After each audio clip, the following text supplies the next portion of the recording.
You know, guys, every time when we say that politicians are completely out of touch with reality, this is exactly what we talk about.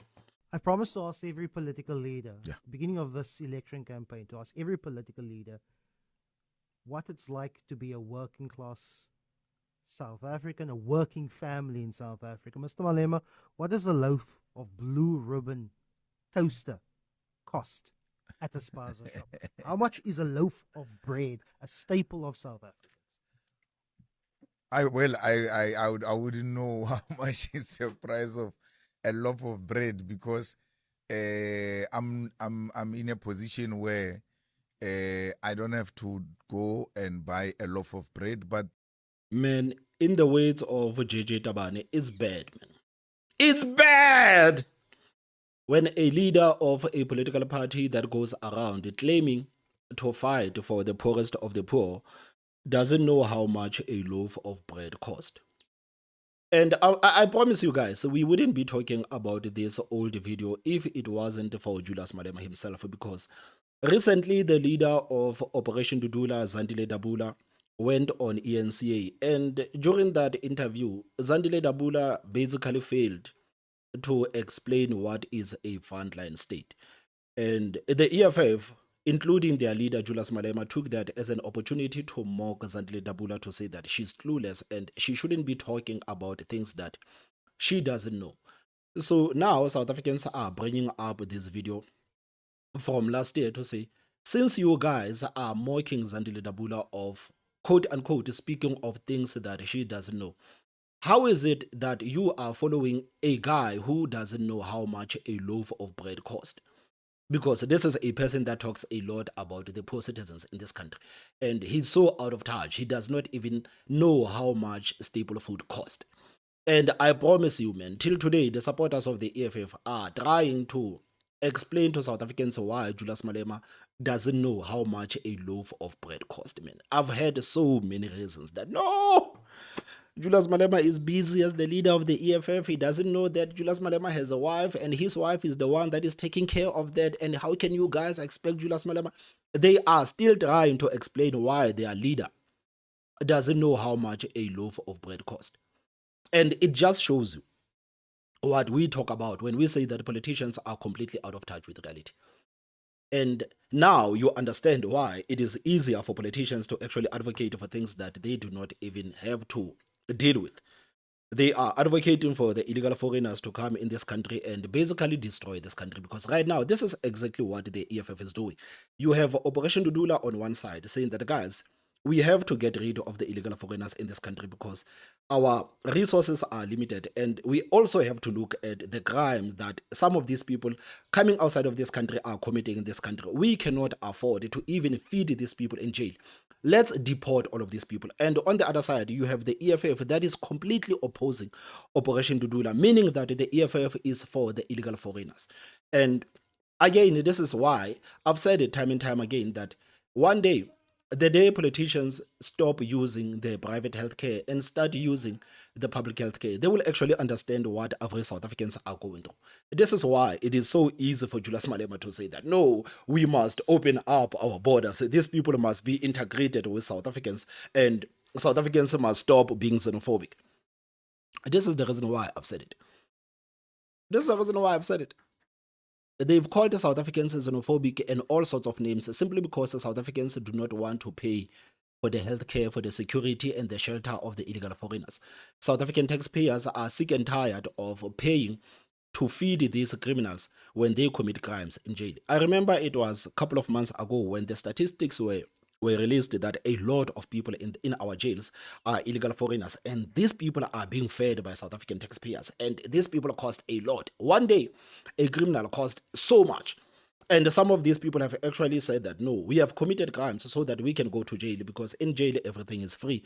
We can get education for free. We are getting free food. There is Wi-Fi. There is television. And these are things that the EFF is completely okay with South Africans actually paying for. The only reason why we are talking about this video is that you guys pretended that you are so in touch with reality when Zandile Dubula couldn't explain what a lot of South Africans couldn't explain. I'm sure right now, if I were to go out during a live stream and ask average South Africans What is a frontline state? A lot of South Africans wouldn't be able to explain what is a frontline state. But guess what? If I were to go around and do a live stream and ask South Africans how much a loaf of bread cost, South Africans would actually tell you how much a loaf of bread cost. So you have to compare what actually looks worse. I would actually argue that Julius Malema not knowing how much a loaf of bread cost actually looks worse. But guys, this is not the reason why we are here. We are here because of this. You remember that last week, General Sibiya was at the ad hoc committee and he was being questioned there by the members of parliament. General Sibiya basically turned himself into a fool. But one thing that people actually saw was that Julius Malema was absent during the testimony of General Sibiya, and people started to ask questions that why is Julius Malema absent, especially when they have to question Sibiya. Is Julius Malema close with Sibiya? What is it actually happening here? And many reasons were given that no, he was busy, he was up, like many reasons were actually given. But we are learning from the witness A that is busy giving the testimony in Madlanga Commission that no, man, Julius Malema is actually close with General Sibiya. So now people are saying, okay, maybe this is the reason why Julius Malema was absent when Sibiya was being roasted with questions by members of parliament. So let's go through this article, guys, quick, so that we can see what witness A is saying. A Gauteng detective testifying before Madlanga Commission has alleged that the Economic Freedom Fighters leader Julius Malema has close ties with suspended Deputy National Police Commissioner Shadrack Sibiya and a questionable certain businessman with mining interest in Northwest. The witness is testifying partially in camera before the inquiry on Tuesday. He is part of the team investigating the murder of Vereniging engineer Armand Swart. During his testimony, witness A described how he was called by the head of the organized crime, Richard Shibiri, following their arrest of multimillionaire Katiso KT Molefe in December. According to the witness A, Shibiri informed him that Molefe was part of the group who have mining interest in Northwest, including a close associate of Julius Malema. Quote, he told me that Molefe was part of a group of 5 individuals with interest in Northwest. He also said that another guy, who's known as Z Ngumalo, who stays in Sentin, he said that Z is a close friend of Julius Malema, who is a politician who tends to be close to General Shadrack Sibiya. So now, the name of Julius Malema has been mentioned in Madlanga Commission, despite Malema himself saying that no, my name won't be mentioned in Madlanga Commission because there's absolutely nothing that I have done. And to be fair to Julius Malema, nobody actually said that Julius Malema has actually done anything, but people are quite shocked to see the name of Julius Malema being mentioned in Madlanga Commission. Now, we have a situation where the supporters of the EFF are defending Julius Malema with everything because now these people are pretending as if we said that Julius Malema has actually done something. No, nobody said that Julius Malema has done something.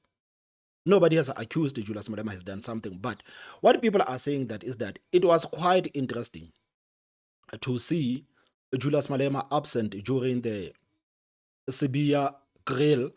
And now we are learning through witness A that Julius Malema is actually quite close with General Sibiya, and General Sibiya is quite close with a questionable businessman from Sentin Zingumalo who is closer to Julius Malema. What's happening here? What's happening here? Because if I were to advise these people, I would tell them that, guys, just let the evidence flow. Just let the evidence flow. And one thing again that I have realized is that the EFF are trying now to discredit this witness A. And guys, when we talk about the witness A, we are talking about a person that is testifying against the likes of Katiso KT Molefe and is testifying against some of the most dangerous people in this country. And this is the reason why his testimony is not on camera. This is the reason why he has not attended Madlanga Commission, because of the people that he's testifying against. And it was all fun and games when he was spewing the bills about all of these people and the shenanigans that were taking place behind the scenes. But now that there's witness A has mentioned the name of Julius Malema in Madlanga Commission, now witness A should not be trusted. This is the kind of attitude now the EFF is giving to a person that is testifying against some of the most dangerous people in this country. That we shouldn't trust this person. Everything that this person said, we shouldn't trust this person because he mentioned the name of our Messiah, Julius Malema. How? How? And to be fair, this person didn't say anything questionable about Julius Malema. He just said that Julius Malema is close with Sibiya. And South Africans are saying, okay, maybe this is the reason why Julius Malema was absent during Sibiya's testimony in the ad hoc committee. And now we see the EFF in full defense. No, Julius Malema is innocent. He hasn't done anything. Guys, nobody said Julius Malema did anything. Nobody said Julius Malema did anything. But it's quite interesting to see these developments in real time. Paragraph into the record, please. Thank you, Commissioner. Now, this paragraph emanated from the call with the General. In this paragraph 94, it will go like this. During the call with General Shibiri, he told me that Molefe was part of a group of 5 individuals with interest in mining in the Northwest province, and that one of those guys belongs to a group of Abomswazi, Nabom Tagati. That is him saying the names now. He also said another guy is a Zulu guy, he's a tall guy, now describing him to me. He's known as Z, who stays in Sandton, who I understood to him to be Z Numalo. He said Z is a close friend of Julius Malema, who is a politician, who then tends to be close to General Sibiya. So he was connecting the person that we arrested to Z, and then Z to Julius Malema, and then Julius Malema, who is friend to General Sibiya, the Deputy National Commissioner. And you hear that he says that Julius Malema is a friend. This is a word that he has used. Friend. Not associate, not a colleague, not somebody that he just knows. Friend. Sibiya, the Deputy National Commissioner. Now he's painting a picture to me that I do not know. To now be aware that this is how the chain goes. Thank you, Witness A. Can we go to page 32? Perhaps before you do that, the Witness A, in that you referred, in quotes, you have Abom Swazi, from what you've read, Nabom Takat. The Abom Swazi, is it the same that the Mswazi that was you mentioned yesterday in your evidence? Yes, there will be now the cartel. And then Bom Tagati? It's also the member of the cartel. Is it the same cartel or different? They're all in the same cartel? The same cartel, yes. Okay. And then this Ngumalo, Zengumalo, is there any significance to him that that General Shibiri would have mentioned him to you? So Malema, in his defense, this is what he says. He says that, no, man, I have the contact of General Sibiya, just like I have the contact of other generals. So just listen to what he said. Relationship with Mkhotsi, it's you, Minister. And Mkhotsi is in position of a sensitive letter that comes from you. And any reasonable person will be tempted to agree that perhaps the minister shared this letter with Mkhotsi, since Mkhotsi has got, amongst these 3, the close relationship is with the minister through comradeship. You don't call all those people you have. I've got contacts here. Some I even forgot, but I don't call them. I don't share any sensitive information with them unless those people are known to me and I'm confident and I know that I can describe my relationship with those people. Let's say, for instance, I've got General Sibiya's number, like I do with many generals and ministers and deputy ministers. But I can't claim to be a friend, and Sibiya can't claim to be my friend. But I know him. But witness A said that you are friends. Witness A said that you are friends. So now you have to look at these two people. You have Julius Malema, a politician, saying that he's not a friend of General Sibiya. Then you have witness A that is testifying against these dangerous people. So who do you trust? Who do you trust? I mean, the South Africans are allowed to make up their own minds. Who do you believe? Who do you believe? A politician in parliament or a person that has to be hidden, who has to testify behind the cameras because of the big names that he's dropping, and a person that is literally putting their lives in danger to say some of these things that he's saying? Who do you trust? But I know him. I will call him on matters of the police that I think, look, there is this issue and it seems like you're not paying attention and anything of that sort. I can't deny that, but to stretch it to comradeship, to stretch it to friendship, none of us can claim that kind of a relationship between us. But you have said, this is my comrade, and this your comrade says, the minister is now dissolving that thing that has been giving you nightmares. The minister wants us to buy a table. The minister this and the minister that. When we come to you, say, this guy says he knows you, and he goes around saying the following things about you. Say, yeah, it's my comrade, but I don't know what he's talking about. It's a bit troublesome, Minister.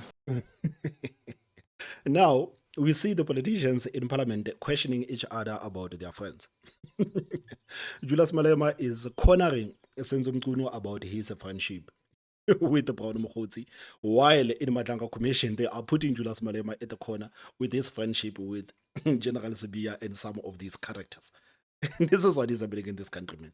And I think that the South African movie makers, man, they must not sleep on this content. They must not sleep on this content, because some of these things that are being exposed in the ad hoc committee and Madlanga Commission, man, they sound like a movie script. I don't want to lie. They sound like a movie script. But to the supporters, man, to the fighters, guys, relax a bit, man. Relax a bit.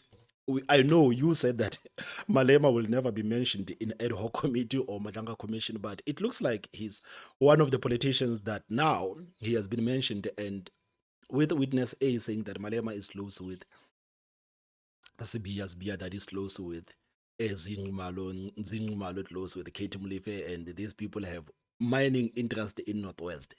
I think there's a bit more to see there. But just let the evidence flow. Just let the evidence flow. I know how sensitive you guys are with your leader. I know how much you love your leader. But please, man, just let the evidence flow. Guys, what I thought, please tell about the comment section. Don't forget to hit the like button. The most important part. Subscribe. My name is Thomas Mabas. I'll see you next time. Bye-bye.